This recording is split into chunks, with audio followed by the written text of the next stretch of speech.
Reiryoku in Shaman King is a measurement of the amount of power your guardian spirit may have.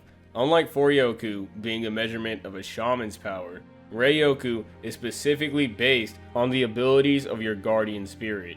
Reiryoku, like Reiryoku, can make a major difference in a fight. Of course, you can look past simple power levels with the creativity of your oversoul, but Reiryoku and Reiryoku play a huge part in how much you can do with that creativity. A spirit's Reiryoku level will determine what spirit class they fall under, and these same classes can range from your average ghost level spirit to a god level spirit. And for reference, a regular ghost spirit's Reiryoku level could be a 920, but a kami class's spirit level would be 300,000. Please keep in mind that if a shaman's Reiryoku level isn't at the same level as the spirit's Reiryoku level, he could die from making an oversoul above his own Reiryoku level. If they were to make an oversoul above their own Reiryoku level, they would die because they'll push their own soul to its limits and die as their mind breaks.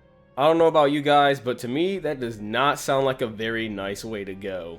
In a fight against an opponent that has a higher Reiryoku level than you, you'll most likely lose unless you can finesse with your creativity. One of the ways to defeat them through this creativity would be to rely on your guardian spirit's Reiryoku.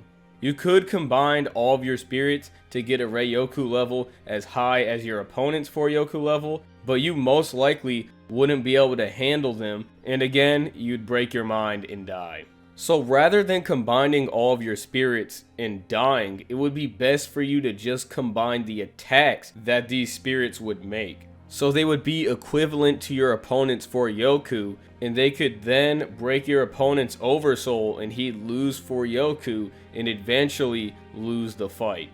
When Horo fought Blockin, Horo had to push himself to his very limits to actually win the fight and break Blockin's oversoul. What makes this difficult is because when you make an oversoul, you only lose Reiryoku when it breaks. So essentially in a fight, if your opponent had a higher Reiryoku level than you, he could unconditionally spam and you wouldn't be able to do anything about it because you won't be able to break his oversoul. And this is why having more Reiryoku gives you such an advantage. So if you're betting all of your Reiryoku into one attack and the opponent were to dodge or simply turn their oversoul off so you can't break it, you'd lose because you'd run out of Reiryoku.